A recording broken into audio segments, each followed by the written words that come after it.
Muy buenos días, jóvenes. Pues bueno, continuando con el tema de responsabilidad limitada, el día de hoy retomamos propiamente en lo que es la asamblea de socios. Ya estuvimos viendo en nuestra clase anterior lo relativo a el concepto de la sociedad de responsabilidad limitada. Vimos también por ahí algunas cuestiones relativas al capital y la administración, y con eso fue con lo que concluimos nuestra clase el jueves anterior. El día de hoy, reitero, entonces comenzaremos propiamente con lo que es la asamblea de socios. Como ya hemos analizado cuando estudiamos las reglas generales de las sociedades, la asamblea de socios va a ser precisamente el órgano supremo de la sociedad de responsabilidad limitada, ¿sí? Es decir, va a ser el órgano de mayor jerarquía dentro de este tipo social, y como lo analizaremos en otros tipos sociales, pues prácticamente será el órgano de mayor jerarquía en todas las sociedades que se encuentran reglamentadas dentro del sistema jurídico mexicano. Obviamente, bueno, con algunas diferencias quizá en cuanto a facultades, en cuanto a la forma de convocarse, pero bueno, siempre nos encontraremos con la Asamblea General de Socios como el órgano supremo de toda sociedad. ¿Cómo se van a tomar las decisiones dentro de una asamblea de socios? La ley nos establece que, salvo que exista un pacto en contrario dentro del contrato constitutivo, estas serán tomadas por mayoría de votos, siempre y cuando esa mayoría de votos sea computada a razón del 50% del capital, por lo menos, ¿sí? Es muy importante considerar esta circunstancia, es decir, en primer convocatoria, para que una determinación pueda ser válida, es preciso que la decisión que corresponda sea considerada a razón de la mayoría de votos del 50% del capital legalmente representado dentro de la misma, ¿sí? Lo que nos hace concluir que entonces el quórum de instalación para una asamblea de socios dentro de una sociedad de responsabilidad limitada será al menos del 50%, y el quórum de votación de mayoría de votos. Ahora bien, ¿qué pasa si este quórum de instalación y votación no se reúne en primer convocatoria?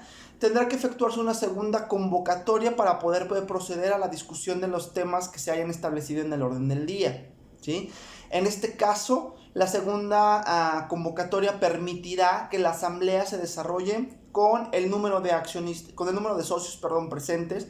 Es decir, aquí ya no va a importar el porcentaje de capital que se encuentre representado, y la toma de decisiones se hará bajo la misma regla, es decir, la mayoría de votos, pero en este caso, como ya he dicho, de el capital que se encuentre presente dentro de dicha asamblea por segunda convocatoria, ¿sí? Entonces, quórum de instalación, segunda convocatoria, los que se encuentren presentes, quórum de votación, mayoría de votos. ¿Cuáles van a ser las facultades que legalmente se encuentren establecidas para la asamblea? Obviamente, reitero, estas son las que establece la ley, tanto el quórum de instalación y votación que hemos señalado como las facultades. Sin embargo, estas pueden ser ampliadas dentro del contrato constitutivo. La ley nos establece que será facultad de la asamblea de una sociedad de responsabilidad limitada el discutir, aprobar, modificar o reprobar el balance correspondiente al ejercicio fiscal o al ejercicio social que se encuentre cerrando o clausurado. Es decir, una vez que se presente la rendición de cuentas anual que existe obligación de llevar a cabo, la asamblea tendrá la facultad de revisar las mismas y proceder a aprobarlas en caso de que considere que estas son óptimas en atención a la actividad ordinaria que ha desarrollado la empresa, o bien podrá modificarla en aquellos casos en los que considere que hay inconsistencias, o finalmente, si considera que las cuentas que se están presentando no reflejan la realidad de la empresa, válidamente podrá proceder a reprobar el balance general que le está siendo presentado. Otra de sus facultades será el proceder al reparto de las utilidades. Esto obviamente es una consecuencia directa de la que ya hemos señalado. Para poder proceder al reparto de utilidades, necesariamente debemos de presuponer que el balance general ha sido ya aprobado. Toda vez que si no se cuenta con balance general aprobado, pues por ende no se puede establecer si existen o no utilidades repartibles y como consecuencia lógica no puede entonces procederse a un reparto, de utilidades. Nombrar y remover gerentes. Ya señalábamos en nuestra clase anterior que en el caso de la administración de las sociedades de responsabilidad limitada, los gerentes podrán ser temporales o por tiempo indeterminado, ¿sí? Sin embargo, en ambos casos pueden ser revocados por determinación de la asamblea y obviamente derivada de esa revocación puede proceder también la asamblea a generar una nueva designación.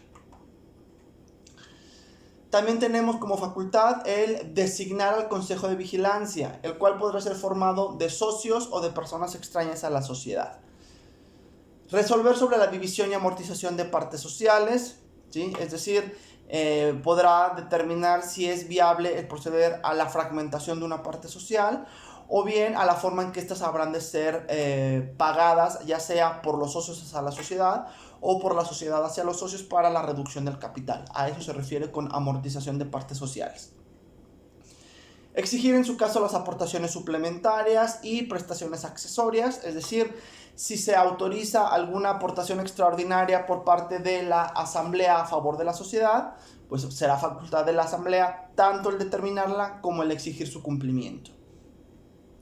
Intentar contra los órganos sociales o contra alguno de los socios individuales las acciones que correspondan por daños y perjuicios, ¿sí? Si hubo alguna actividad que fue desarrollada por alguno de los órganos sociales, dígase administración o vigilancia, o bien por alguno de los socios individuales que representó alguna afectación real e inminente a la sociedad, pues corresponderá a la asamblea el desarrollar las acciones civiles o penales que consideren pertinentes para la defensa de los intereses de la sociedad.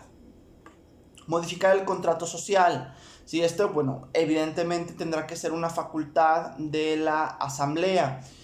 En este caso, la ley nos establece que se decidirá por mayoría de votos de los socios que representen por lo menos las 3/4 partes del capital, cuando esta modificación atienda a modificaciones ordinarias o a modificaciones que no se establezcan con alguna mayoría distinta. Sin embargo, cuando se pretende efectuar un cambio de objeto o de las reglas que determinen el aumento de las obligaciones de los socios, en este caso la aprobación de la modificación del contrato social tendrá que ser unánime. Fuera de estos dos supuestos, como ya lo establecimos, podrá ser por el voto favorable de las 3/4 partes del capital social legalmente representado. Es decir, 75% para modificación del capital social, siempre y cuando no reúna los supuestos que ya hemos señalado, 100% del capital social cuando se refiera a cambio de objeto social o aumento en las obligaciones de los socios. Esto resulta lógico en virtud de que, pues quizás sería incongruente que pese a que un socio vote en contra de que las obligaciones que éste habrá de contraer frente a la sociedad se aumenten, sean aprobadas. Recordemos que el contraer obligaciones siempre será un acto volitivo de las partes. Luego entonces por ello en este caso no se puede sostener que la modificación sea aprobada por solo el 75% del capital, pues el contraer obligaciones necesariamente requerirá la manifestación de la voluntad de aquel que se verá obligado al cumplimiento de la misma. Entonces por ello en este supuesto la modificación al contrato social en ese sentido siempre habrá de ser unánime. Y en cuanto al objeto social, pues también resulta lógico en virtud de que seguramente yo me adherí o me integré a una sociedad derivado de las operaciones que ésta desarrolla y del objeto social perseguido, y si este se modifica, pues seguramente entonces ya no será el mismo interés que tenga en prevalecer o permanecer yo dentro de la sociedad de que se trate, ¿sí? También será facultad de la asamblea el consentir en las sesiones de partes sociales y de la admisión de nuevos socios. Esto, bueno, ya lo vimos en nuestra clase anterior cuando hablábamos de la transmisión de las partes sociales, que estas necesariamente se van a requerir la autorización por parte de la asamblea para poder ser llevado a cabo, salvo que se trate de una transmisión por herencia en el cual hay reglas distintas que ya estudiamos. Y por último está el decidir sobre la disolución de la sociedad, ¿sí? Habrá ciertas causas que sean establecidas por la ley como aquellas que llevarán consecuentemente a la disolución de una sociedad. Estas podrán ser ampliadas también en el contrato social, es decir, podrá establecerse un catálogo de supuestos en los cuales, una vez actualizados, podrá optarse por esa disolución de la sociedad. Esto obviamente de manera anticipada, por desarrollarse antes del vencimiento del plazo para el cual fue creada, ¿sí? Bueno, siendo inclusive el vencimiento del plazo una causa de disolución de la sociedad, pero puede haber causas de disolución anticipada. Sin embargo, si la ley no lo establece y el contrato social tampoco estableció algún supuesto en particular, pero este se actualiza y hace dilucidar a la asamblea que, derivado de los hechos particulares, ya no es viable el continuar con la sociedad, entonces podrá convocarse a una asamblea en la cual se determine que el supuesto que sea actualizado es suficiente para iniciar un proceso de disolución y entonces se determine la iniciación del mismo, ¿sí? Estas son las facultades que la ley establece en cuanto a la asamblea para las sociedades de responsabilidad limitada, las cuales pueden ser ampliadas dentro del contrato social, como ya hemos manifestado.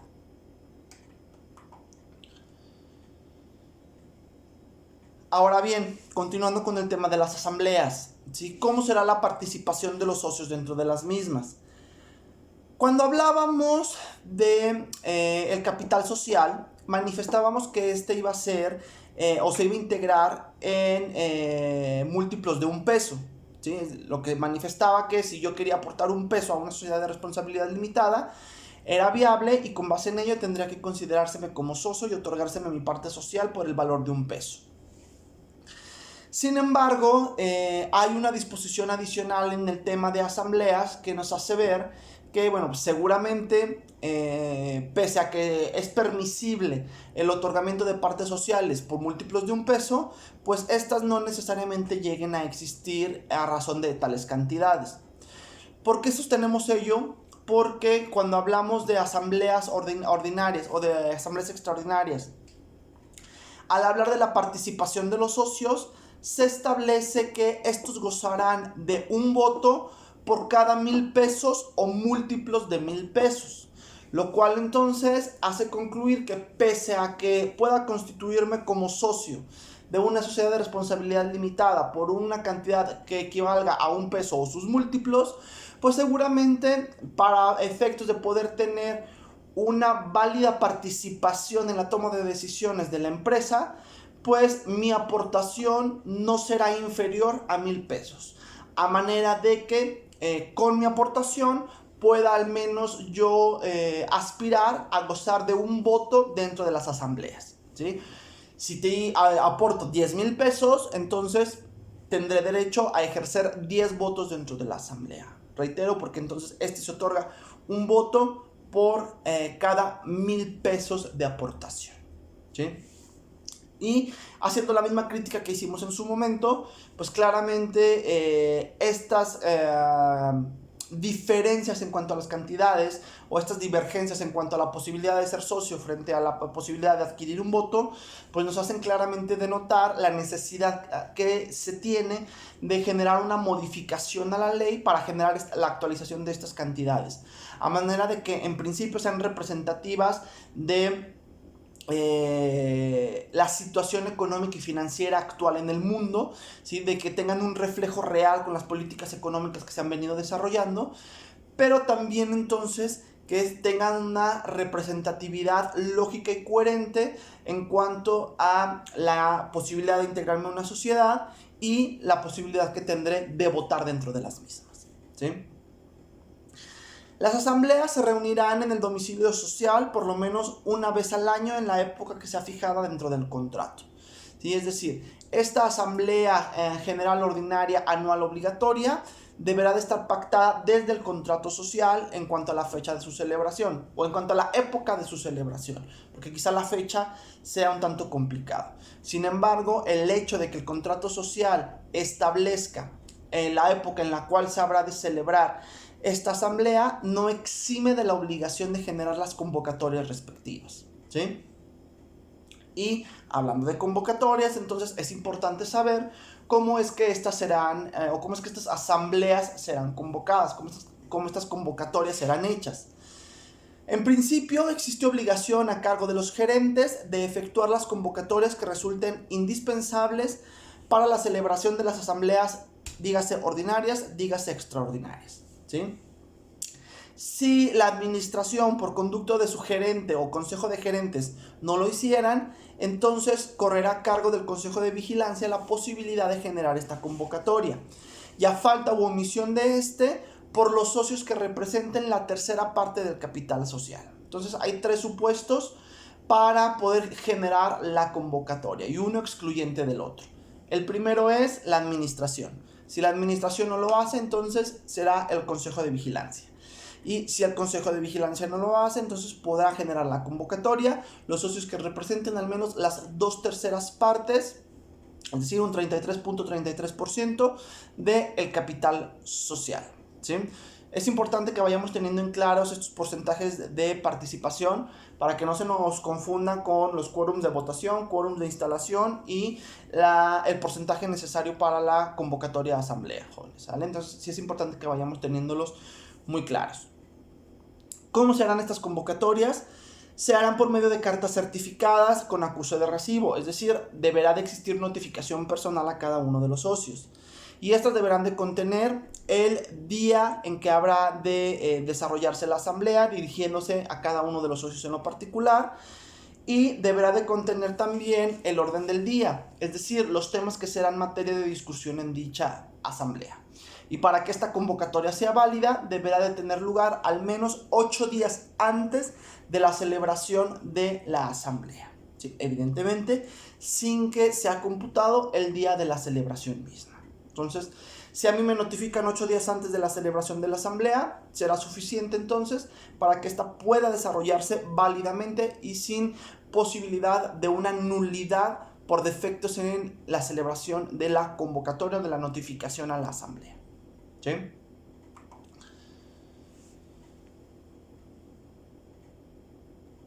Ahora bien, con esto cerraríamos propiamente lo que es el tema de las asambleas de socios dentro de las sociedades de responsabilidad limitada.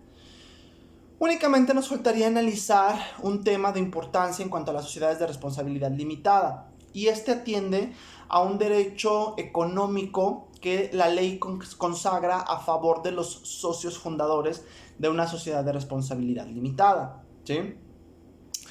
Es importante porque no nada más lo vamos a ver en este tipo social, vamos a ver también un beneficio económico adicional dentro de las sociedades anónimas, pero sí es importante que los tengamos muy en claros y en concreto de cuál corresponde a cuál, porque su reglamentación sí es claramente distinta.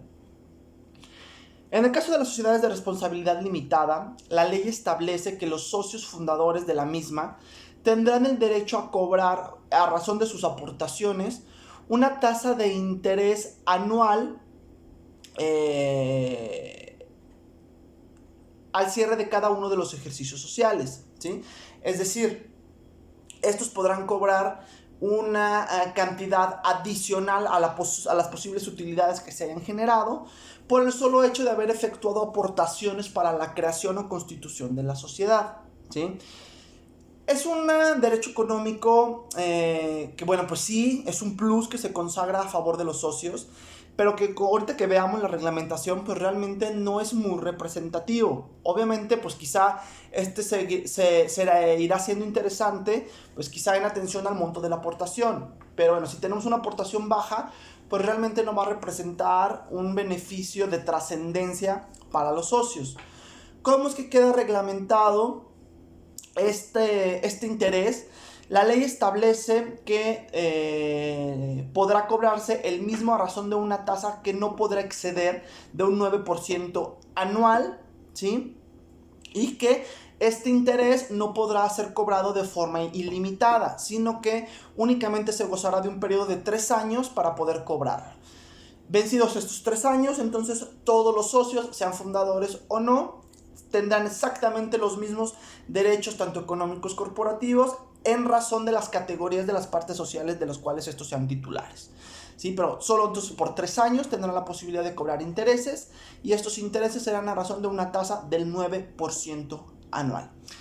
Lo que aquí es importante señalar es que esta tasa de interés podrá ser cobrada aun y cuando la sociedad no haya generado utilidades. ¿Sí? Es decir, yo tendré como socio fundador el beneficio de reclamar el pago de este interés, aun y cuando la sociedad haya reflejado pérdidas por el ejercicio social que se esté clausurando. ¿Sí? Entonces, ese es quizá el elemento de importancia en este punto. Reitero, derivado de que la tasa es muy baja, pues entonces aquí el beneficio económico podrá llegar a ser significativo en atención al monto de la participación. Finalmente, para concluir lo que es la sociedad de responsabilidad limitada, aquí vamos a hablar en lo relativo a los casos en los cuales podrá rescindirse el contrato social para uno de los socios, ¿sí? La ley nos va a plantear, evidentemente, ciertos supuestos en los cuales, por considerar que existe circunstancias adversas a la sociedad y que estas son imputables a uno de los socios, será suficiente para reclamar su separación de la sociedad. Y como en todos los supuestos, bueno, esto es lo que la ley establece, pero pueden ser ampliados por los socios a razón del pacto social, es decir, del contrato social. ¿Cuáles son estos dos supuestos establecidos en la ley? Que es por uso de la firma o del capital social para negocios propios, es decir, con fines personales y no colectivos de la sociedad, por infracción al pacto social, es decir, violación al contrato constitutivo, por infracción a las disposiciones legales que rigen el contrato social, es decir, la normativa que hemos venido analizando y que es consagrada por la Ley General de Sociedades Mercantiles, o bien por la comisión de actos fraudulentos o dolosos a cargo o en perjuicio de la sociedad, ¿sí? Si se actualiza alguno de estos 4 supuestos, será suficiente para que pueda la asamblea válidamente solicitar la separación del socio de la sociedad, ¿sí? Esto podrá ser en atención a lo que se haya establecido en el contrato social, con la posibilidad de que exija o no la restitución de su haber social. Dependerá claramente de las circunstancias en las cuales se dé la separación del socio y la causa por la cual se esté dando la misma, ¿sí? Con esto estaremos concluyendo el tema de sociedad de responsabilidad limitada, ¿sí? Espero que haya quedado claro y bueno, de todos modos, cualquier duda que vaya surgiendo, pues bueno, tenemos ya los medios conocidos para el esclarecimiento de las mismas, ¿sí? Espero también que esté siendo redituable esta forma de impartición de las clases en las que hemos acordado, ¿sí? Y bueno, se tomó esta decisión en virtud de que ya estando hablando de tipos sociales particularizados, creo que sí era de suma importancia que ustedes fueran teniendo una explicación clara y concreta de lo que cada uno de estos tipos sociales representa. Reitero, habrá material adicional dentro de Moodle junto con los videos que se estarán subiendo, pero bueno, espero en verdad que esté quedando clara la información, y en caso de existir alguna duda, con toda confianza, por favor, háganmela saber y con todo gusto las iremos resolviendo, ¿sí? Que tengan un excelente día, jóvenes, y nos vemos en nuestra próxima clase.